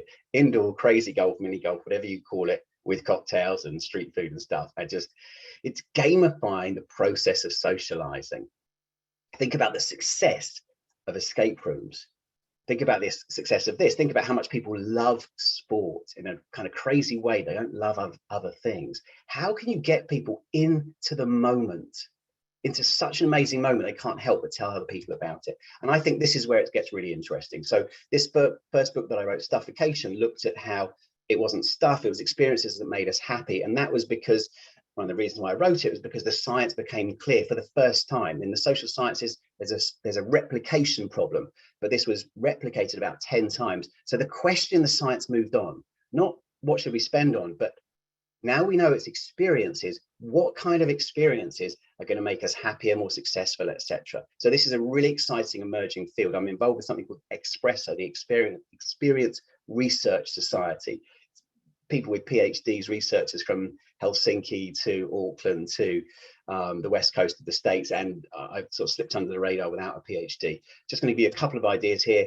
The B rules. B rules are essential. Beginnings, extremes, and endings. This is like the peak end rule, but the peak end rule misses out the fact that lows are also memorable, and beginnings are really important. There's research from, trying to think of the chap's name, a guy called Simon something in New Zealand conducted a really interesting study. He's a tourism researcher that showed that beginnings are super important. So when you're designing any kind of experience, a customer experience, a passenger experience, etc. Think about that beginning, think about the ending. That's what's going to stay with people.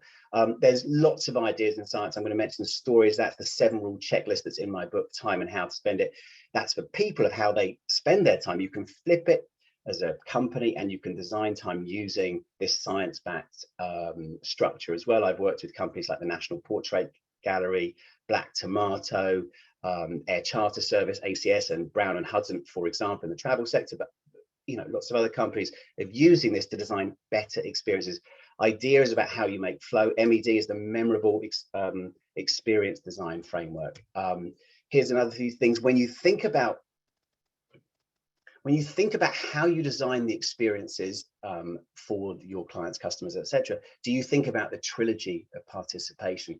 You probably know of the hierarchy of needs from Maslow, even though in the 1954 paper he didn't draw a triangle. But some researchers, again, this is new, this is from 2018, from about 4, 5, 6, 7, I think quite a bunch of researchers in the United States have put this together, and it seems to hold. It's really interesting. One of the interesting things is at the very top of the hierarchy of experiences is transformation, not just something being so fun at the bottom, and then you have something that is memorable, and then something that is meaningful, and then there is something that is transformative. This is how the hierarchy works. But interestingly, and this is something that I heard just 2 weeks ago from a researcher at Ready University, a guy called Andre, when people come back from a trip that is transformational, they're not as happy as the slightly lower down the hierarchy of experiences. So understanding the kind of experience you want to give somebody, think about what they're going to come out with.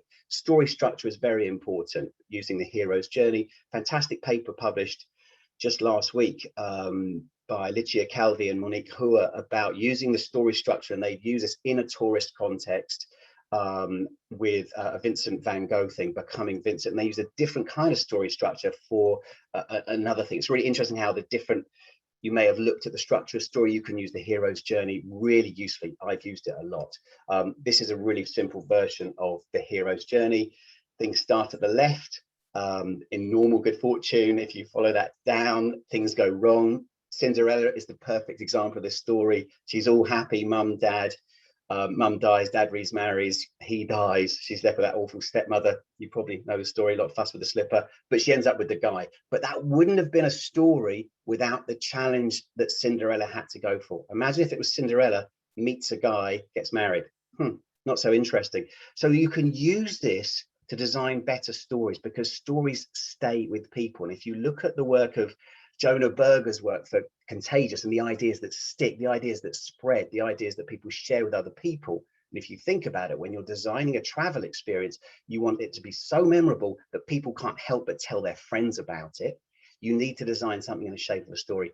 No travel firm, or actually any firm I've worked with, has ever liked this. So we flipped it around and we turned it into a mountain. It's the same idea, but when you change it into an aspirational idea, where something has to go through a kind of process and they go through a peak challenge, it works that much better. And you will give somebody the kind of story that really works. Just an example. So that, as a summary, experience is what people want. Experience is the way to stand out. So experience is what people want. That's experientialism. Experience is the way to stand out. That's the progression of economic value. That's the evolution of capitalist society. So my question to you, and if you want to take these ideas from the experience economy and use it in your business, in your work to be successful, what's your approach to experience design? And these are the two businesses that I run. One that is very much a consulting business, and one that is a global association for the world's leading experience designers. Thank you so much, James. That was absolutely fascinating whistle-stop tour of all the things that I feel like I miss since COVID has started. So I'm excited to kind of be reminded of those experiences and the potential for traveling around the world and feeling those experiences along the way. And we do have a question for you, which we'll take, which is from Savaro. And he says, what, according to you, are the key tools a digital innovation company should exploit to embrace the experience economy? And can that be linked with sustainability? I'm going to take the second one first because it's easier. And I'm going to see an immersive experience on Monday, which they claim is immersive. Whether it's genuinely immersive or not, I'm not sure. by a big company called SC Johnson.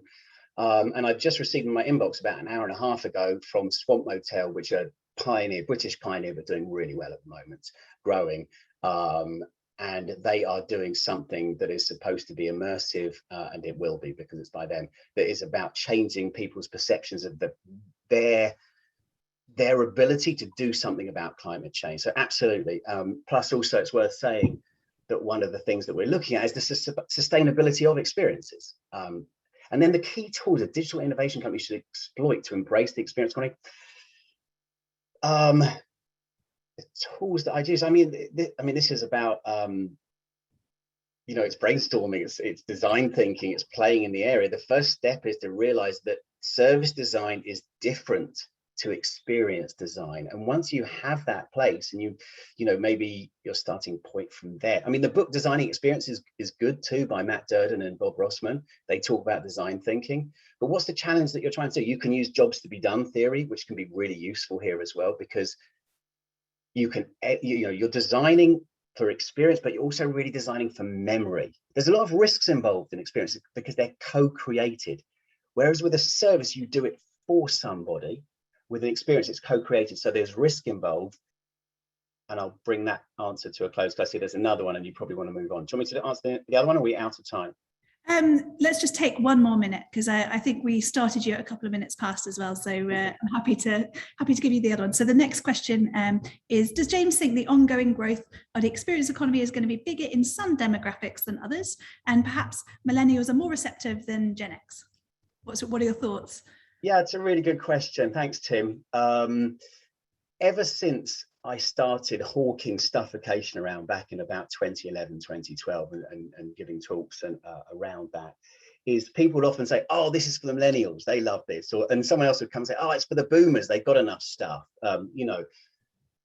This isn't like the rise of the experience economy is not a here this year, gone next year trend. It's not autumn, winter 2021, 2022. It's just, that's not where we are. This is a structural change in our society. So the kind of change that we're looking at here is the kind of change that happens when consumerism became a thing in the 1920s. I'll try and be quick so I could really go on about this, but I think where we are, so consumerism, which was underpinned by materialism, transformed standards of living. So if you think about what life was like in 1921 to what life today in 2021 and like, it's obviously the standards of living are transformed. And I think what's happening with experientialism is that it's going to transform quality of life over this period too. Alex says do experience. So I think it's for everybody. I really do. Experience is different between experience taking holiday and experience you do as leisure. Perhaps you should, if you're happy to answer that one in the chat box. And yeah, I'll do that. Nice that you're joining us today as well. Thank you, James. Well, that brings us to the end of our keynote section, and I hope we've kind of taken you on a journey of the technical sides of travel through to the experience and trends in the second half, and all of those pictures that creates one single picture of the travel economy as it stands today. So we have 30 minutes left, and I'm delighted that we will be about to launch into our panel section of the event.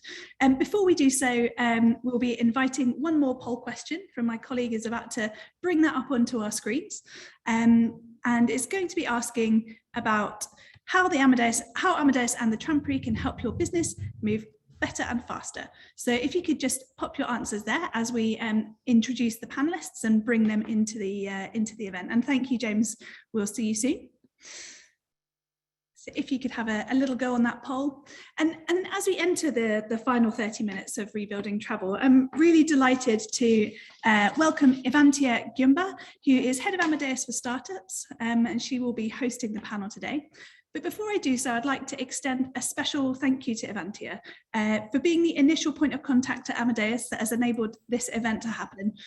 And I'd also like to thank her colleagues Anna and Claire, who are joining us from behind the scenes today, but have been absolutely instrumental in designing and delivering this event with us. So thank you to you all. Hopefully, as you can see, we've got some of our panelists joining us, who will be answering some questions from Evantia today. The panelists include Randall Darby, who is the CEO and founder of Airporter. We have Vicky Smith, who is founder of Earth Changers. We have Anna Okraxa, who is a CEO and VP of Operations at My Guide Network, and Javier Salvador, partner at Family Day, and finally Sam Bruce, who's co-founder of Much Better Adventures and Tourism Declares a Climate Emergency. Thank you all for joining us and giving us your time today. Thank you. Hi, Jacqueline, and thank you for this. And I'm very pleased to be here. And let's see if I make it right, James, with the storytelling. So it all happened in Paris when Charles and I have met. I'll have to say, I think it was 2019. And we kind of have decided to try to organize this network event. But in meanwhile, you know all what happened, right? So the travel has been disrupted a bit. But I hope we go to the happy ending, because I hope it's one of a series of events that will kind of continue between Amadeus and the Trampery, right? So we were hoping to have it face-to-face, but it's just postponing, right, the face-to-face. And we are really thrilled to be able to have you all around, even virtually, right? So I would say welcome to Sam, Randall, Javier, Anna, and Vicky. Let me just maybe start by saying 2 words. So if you were at the beginning of the session, Francesca Benatti has kind of introduced the Amadeus Launchpad, which is one of the 4 pillars of Amadeus for Startup initiative, where we support startups, travel startups, with kind of industry expertise, with content technology, but also we like to encourage and to create this kind of type of networking and events. We saw that I think Francesca was mentioning at the beginning, one of the trends for the industry renewal will only happen through collaboration. So collaboration means networking, means putting all together startups and big corporations. I think we have seen through all the presentation today, I have noted a couple of words. So I do hope I will have the chance to talk about illuminariums and psychedelic retreats with my guest, because as we can see, I mean, the last months have been very tough, but nevertheless, the world's appetite to travel is as strong as it have ever been, right?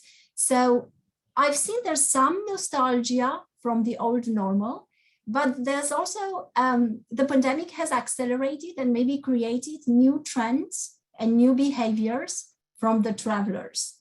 And one of the things I have put it down is that the technology can support rebuilding travel, but also creating a safe travel environment. So what I would like to talk today a bit, maybe we have observed also that these startups have a role to play in rebuilding travel, thanks to their agility to pivot, and also thanks to their capability to embrace these new trends. And maybe I would like to start the first question around, okay, what new opportunities do we see as the travel industry restart in a kind of post-pandemic context? And what would be maybe things that we can pick up for other industries that can be introduced into travel? Sam, would you like to start on that?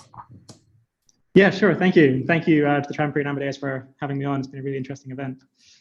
I'm aware we haven't got very long to talk, so I'll kind of run through my thoughts on this fairly quickly. But I think for me, really the big opportunity post-COVID is really collaboration within the travel industry for the climate crisis. It's been mentioned quite a few times already, which is good. This has been a great opportunity for the industry to reset, come together, a chance for the industry to build something that's actually fit for the challenges that we face as a society. Decarbonization just has to be a priority. And if you're not working on that as a travel business, something is wrong. Customers want it too. There's obviously been a greater awareness and demand for sustainable practices. That's just escalated over the last 18 months or so. Everyone's seen that. And, frankly, the age of rhetoric is over. The next decade is really crucial. So, yeah, as it says there, we took this opportunity to co-found Tourism Declares, to really try and build a bit of momentum around that. It was much needed, and yeah, I encourage anyone listening to this who hasn't joined that community to check it out and get involved. The goal with it really is just to try and bring everyone together to collaborate, stop working in silos with sustainability solutions. We're going to get there much faster by working together. And so the purpose of it is to bring travel companies in to declare an emergency. That's kind of the easy bit. And then publish their climate action plans within 12 months of declaring, and then report back on them manually. We're also working as a community to create a blueprint of carbon reduction strategies across all different avenues and angles of travel. There's lots of different types of travel businesses in there, from technology companies to cruises and everything in between. And really the whole point of it is just to create a kind of unified roadmap and commitment to action over this next decade, which is going to be key. Just one brief glance at the climate section on The Guardian will let's all realize that pretty quickly. It's a good time. So this declaration that we're working on, the Glasgow Declaration for a decade of climate action, is going to be revealed at COP26, which has been mentioned earlier. Again, with that goal to just bring the industry together under one consistent message.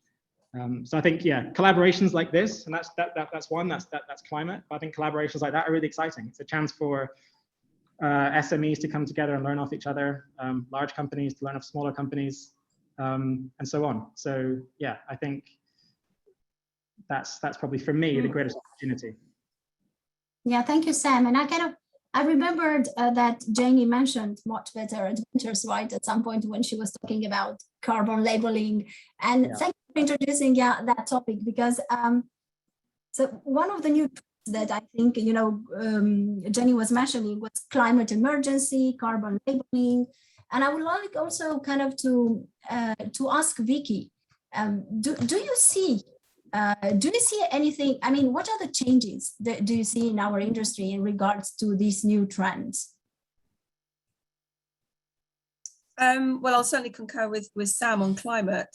Huge interest growing both from the travel industry, but also consumers about what companies are doing about climate. COVID has certainly made us much more conscious also of connection to community and connection to nature. So we've got a huge raise in interest in that. So as a whole, the interest is raised in sustainability and in the Sustainable Development Goals. There's a lot more people aware of that. So what we're looking at is that in all lifestyle options. So, I mean, I think, to be honest, travel's been lagging in many cases.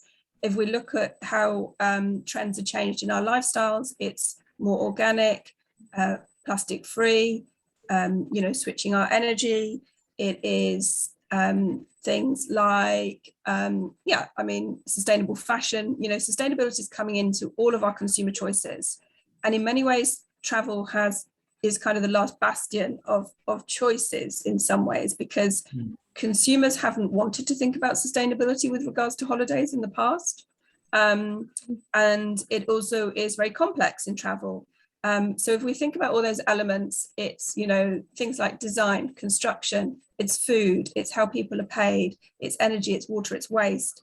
And each of those things might be sort of something that you can look at separately, for example, carbon. But actually, once you bring them all together, which are the ingredients of tourism and what makes a tourism service, a consumer finds that very, very difficult to try and understand what is and what isn't sustainable, because it's not just black and white. There's the whole gauge of things. So I think we are seeing a huge rise in interest. And then on the supply side, suppliers through COVID have become very aware about resilience. And where in the past they might have seen sustainability, I think, as an add-on or a nice to have, suddenly they're aware that actually it's core to product and it's core to their resilience. So what they have to do for resilience is what they have to do for sustainability. So I think we'll see with demand and values changing and supply and their values changing, we're going to see quite a different intersection point potentially in future on how the market's going to change. And we don't quite know yet what that is, because obviously as we saw earlier in the presentation on stats, we're still roughly sort of 60% down even as a mainstream market. So, for me, it's an opportunity for the whole sector to build back better. And I know that's a very overused phrase, But this is a once in a lifetime opportunity to do that, and to do that with all the UN SDGs in mind, because as well as climate, we've got a crisis in biodiversity and also a crisis in people's inequalities. So social inequality and environmental crisis. So yeah, I mean, I think the opportunity is in all of those things. Yeah, thank you, Vicky. No, I think you're right. And I think we have seen, you know, during the pandemic, there were a lot of series about rethink travel. And one of the advantages of having such a, you know, hard stop, it's also to think how we can make travel better, right? Yeah. And of course, the beauty of travel compared to any other sector is we reach every single destination in the world, apart from, you know, war zones maybe. Mm-hmm. So we can have that influence where most other sectors can't. And we're not an you know, well, historically, we've maybe been an extractive industry. We don't need to be. We can be a regenerative industry. So it's all about moving towards regeneration. Of course. And when we're thinking, so one of the climate, you know, and this kind of sustainability part, but another thing that came out from the keynotes that we had before is that there are a lot of other trends that I was mentioning, you know, the psychedelic retreats, okay, hedonism, liberty, because we are collectively exhausted, the alpha influence. I would say that there's another question that I would like to ask you is, do you see that the pandemic accelerated, you know, the development of projects targeting maybe niche segments? Javier, maybe would you like to indeed family, our thoughts on that? Absolutely, indeed, Family Day is focusing on this, on family with children, family day, family holiday. So that's why this is, from my point of view, this is a very trend.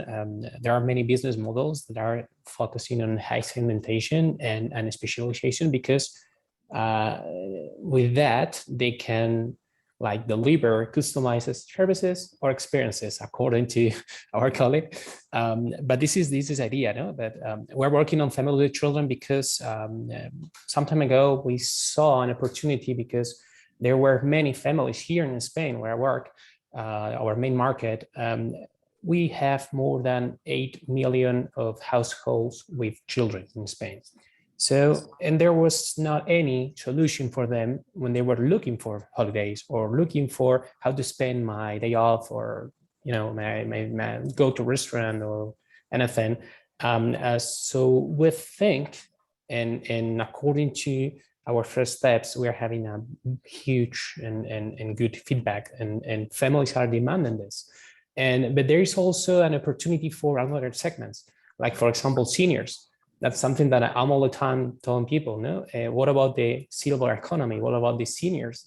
Who's thinking about that? So as we are family, probably there is one startup from one of the people who are here in the meeting that can think about how to deliver customized services or experiences to senior people. So I think this is a winning point, no? A winning a key point for the future of startups and companies in the sector. And also because the whole industry has changed, and with technology and with all the tools that we have now, it is easier to deliver some customized services and experiences for these people. Yeah, it's true. And this is something that you have here that we have also observed. It's true that one of the ways the startups are entering, for example, the online travel space, it's also through a lot of niche markets, mm-hmm. which kind of really, you know, goes back to the fact that startups are very quick in answering kind of behaviors and new expectations of the travelers. We kind of all agree that, you know, the startups, you know, that there were, you know, their agility to pivot, and their kind of entrepreneurs are at their best, if we can say, when they are cornered, right, in like crises like these ones. But maybe what I would like to ask, you know, all of you from your experience, it's also, what have you seen in terms of changing business models for the startups, or in the funding, in the investments in the travel startup sector? And I don't know, Randall, would you like to maybe to start? Yeah. Well, look, I'm very happy to take that one. It's, I mean, I think so. We, as founders, people who have set up startups or scale ups in the travel industry, last year was, I think, at the beginning, I mean, immensely worrying for everybody who was in this ecosystem, right? I think nobody knew what this pandemic was going to do, but everybody knew that it was going to have some deep, long-running impacts that, may really adversely affect a lot of our businesses. These are businesses that we put a lot of energy, a lot of years into building. And I think, I think we all went through that moment of fear. What does this mean? And then, as you say, you get cornered and you find that natural instinct, which is, okay, well, I'm going to fight for survival. I'm going to pivot my business model. I'm going to keep pulling rabbits out of hats and finding cash runway from all sorts of places you would never think you could find it. And you rethink your business model and you rethink how to pitch it, how to make it more relevant in the environment that you're suddenly in that's changing. And so I think we all went through that, and it brings me a lot of joy to see so many startups, both who existed pre-pandemic and new entrants coming into the travel market because of the pandemic. I think that's a very exciting thing to see. And this situation creates a huge opportunity. They always say that great opportunity comes from crisis. And, I read a report the other day that said digitalization in travel is expected to be worth, $8.5 billion or something over the course of the next, sub 10 years. So you can see how big the opportunity is, for early stage companies to kind of jump into the breach here and to, develop products that have a high relevance in, helping the industry to recover. And I think I was also looking recently at a report from Lufthansa's Innovation Hub, and it commented on investment trends. And, the thing that I see to be hugely encouraging is, venture capital investment in travel specifically has already bounced back to 2018 levels. And I mean, what a good vote of confidence that is to this sector. Some of the areas that are attracting the most interest are ground transportation. I was really pleased to see, because it's the industry that we're in, but aviation has also, recovered its share of investment from the VC community. So, and I think some of the stuff that I'm really interested in is, and it touches back a little bit on Christian's presentation earlier. You look at, the way that airports have been built in the past as these big, sizable, chunky pieces of infrastructure that, to be honest, aren't very flexible. And this pandemic has proven that those business models are not necessarily very resilient financially. And I think, there's going to be a massive drive of investment in companies that bring solutions to, optimize space and infrastructure and passenger flows. Christian said earlier, it now takes a lot longer, to get people through the same process that they were going through before. We have to now address all of those friction points. So I think infrastructure optimization, mobility, the intersection between those two things. We've talked a lot about sustainability. One of the big topics that's really kind of getting a lot of mind share in Europe specifically is intermodal travel. Making travel, really trying to open up travel between getting people to convert from private cars and taxis to taking, trains into the airport. You've got to, and everybody knows that. I think in the past, like traveling aviation airports have been built around big car parks and taxi drop-offs, and building better connections with the cities that they serve can get more people on public transport networks and flowing through the airports in a much more seamless way, doing more processing off airport. It's just, there's so much opportunity there. And it's great to see that whole ecosystem really firing on all cylinders, and the VC community plowing, new capital into the spaces. Who would have thought last year when the crisis was hitting that we'd be in such an exciting position now? So yeah. Thank you, Randall, for sharing for sharing all that. I'm just looking at, I don't know if we have Anna here. I think she's having like last minute connectivity issues. Because I know she wanted also to, to share off some of my guide network and her experience on that, but maybe let's see why she's connecting. I was wondering also maybe to tackle a bit, what signs are you seeing in UK, right, in terms of rebuilding travel? I don't know, Sam, Sam, Vicky, would you like to pick up on that? Yeah, I mean, I was looking at reports the other day, Google searches, which is generally quite a good place to start, seeing intent in the market. And I think about 270% up year on year now. It's been a huge jump, particularly of late. I think what we're seeing though is that Europe has definitely bounced back quicker than the UK, just because the UK has got so many travel restrictions in place. As Christian was saying earlier, it's just a massive faff to go anywhere. I went to Portugal and I was just stressed out my mind trying to get on that plane. So yeah, I think that's definitely holding it back. Doesn't mean there's not much pent up demand though. There's clearly quite a lot of that. I think what we're also seeing is that, in terms of kind of investment opportunity and rebounding, the opportunity I think is probably in the online disruption. These kind of online marketplaces and platforms are, I think they were inevitably going to win out, and this has just pressed the fast forward button on that. You look at the kind of demise of STA, for example. So I think that's quite an interesting trend to see as well.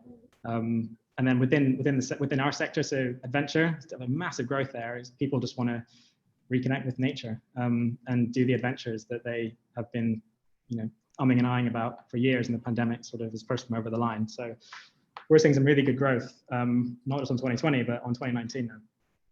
So yeah, really exciting, as Randa was saying. And that was one of the trends mentioned before, right? Because I kind of, on the inspiration, the motivation, the willing to travel is here, and we've seen that also from a lot of kind of surveys we have done. I haven't speak on these vaccinated tours, right, as a new trend, and on experiences, right? People it's all about the experience, who is not necessarily a service, right? I think James was talking about that. However, if you get back, I don't know if we have any questions from the audience. Don't hesitate to put your questions in the Q&A kind of tab. But one thing I wanted kind of to add and to ask you also is, what would be, because I think it would be a great way to, and I know that some of you act also as advisors for startups. What would be the advice that you will give, from your experience, what you have seen, to startups, travel startups, especially during this period? Well, I could say one very quickly, and that is to treat your customers like gold. I think in the travel industry of the last 18 months, particularly at the start, there's a lot of companies who didn't really cover themselves in glory, the way that they responded, not issuing refunds, and that created a bit of a bad smell and has led to a lot of the distrust that we're seeing. So if you're a startup, treat every single customer like a family member. Yeah, that's a good one. Javier, is there anything you have done specifically, I don't know, yourself, and keep on engaging with your customers, or? Well, delivering the best as well, as Sam says. Answering your previous question, there is one advice that I will have liked to receive it 2 years ago, which is not only focus on build a big value proposition with a very unique whatever, not only that, but go and search for how to create some defensive barriers, which is the second step. First, build, it's like get the pain from the customer, give a solution, give a product. The best thing, the best value proposition, the best product, but don't forget to protect it.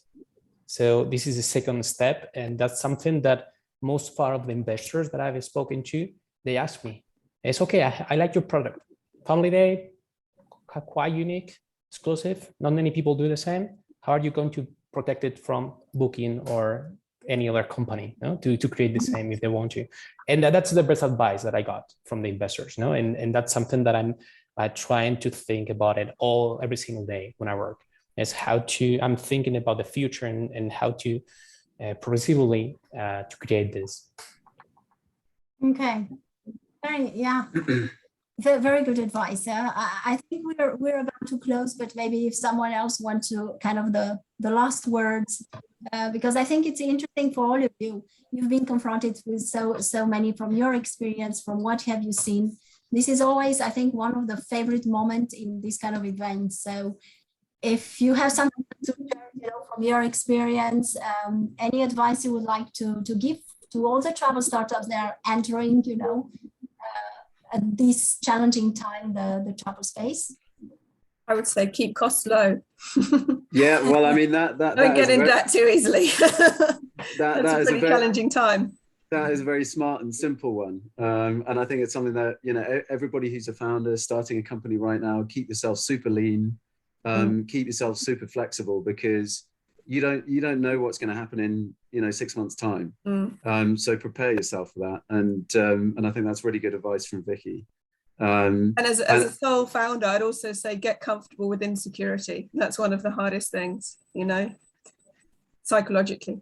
Yeah, and I was just going to add one, which is, because I know I was just promoting the size of the opportunity in the aftermath of the pandemic for startups, and all the VC funding that's coming into the sector and the opportunity that brings. But I think anyone who's looking to do this, if you're trying to create a product and sell that to customers, and your customers are, I don't know, airlines or airports, I think you really need to understand their problem.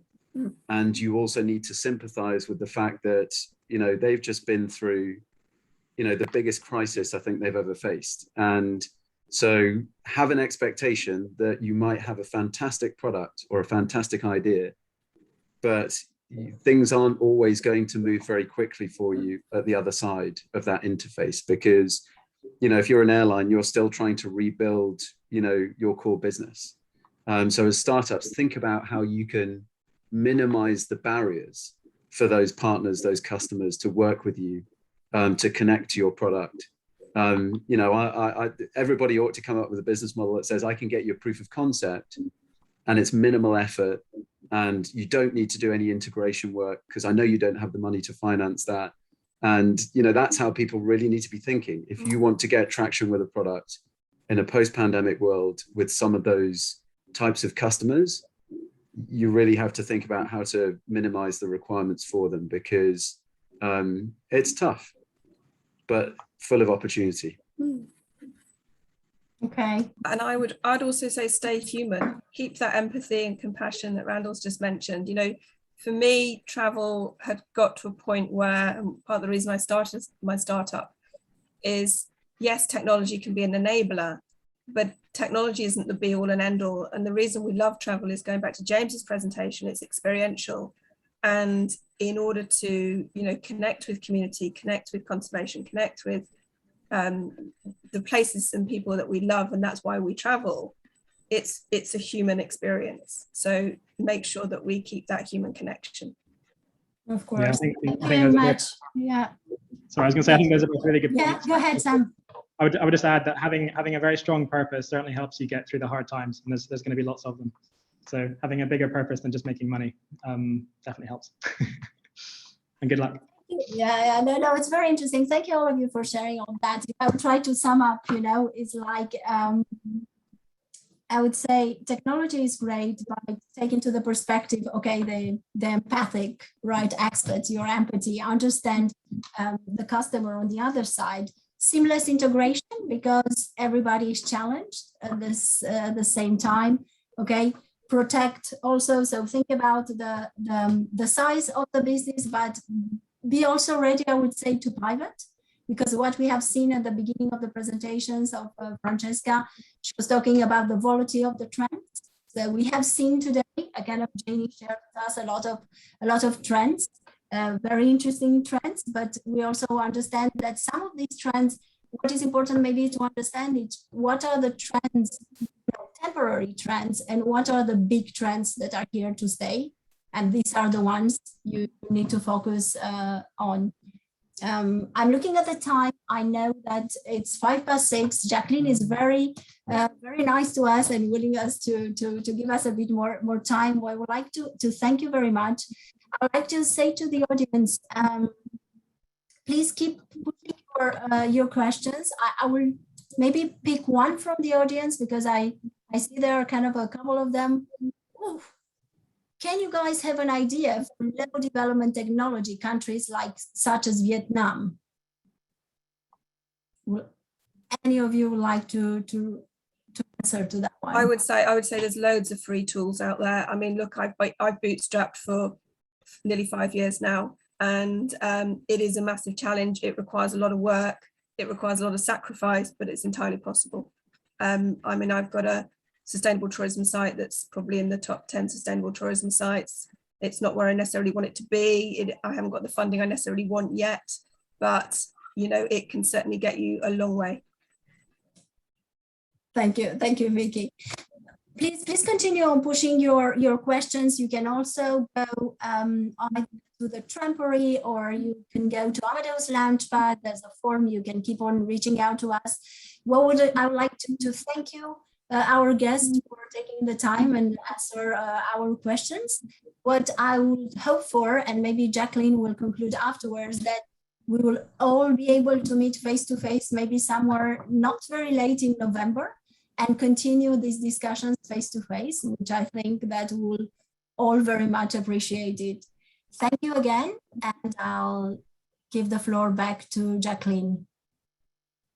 Thank you very much, Avantia. Thank you. And thank you for all the panelists. That was a really fascinating discussion and lots of different perspectives. And unfortunately, Anna wasn't able to join us, so apologies for that. But thank you for hosting that situation, Avantia.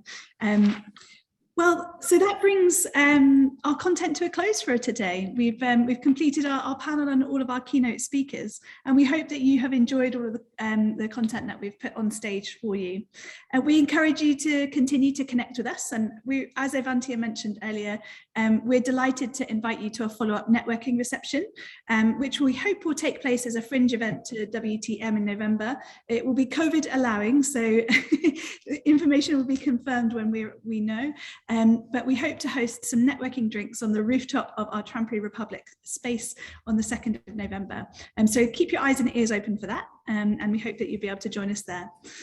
And all that leaves for me is to say a huge thank you to all of our speakers and panelists for your contributions today. It's been a real journey through lots of different ideas, concepts, and future thinking. So thank you to the participants for joining us as well. It's been great to have so many people join us from all over the world, and we look forward to when we're able to meet again. Thank you.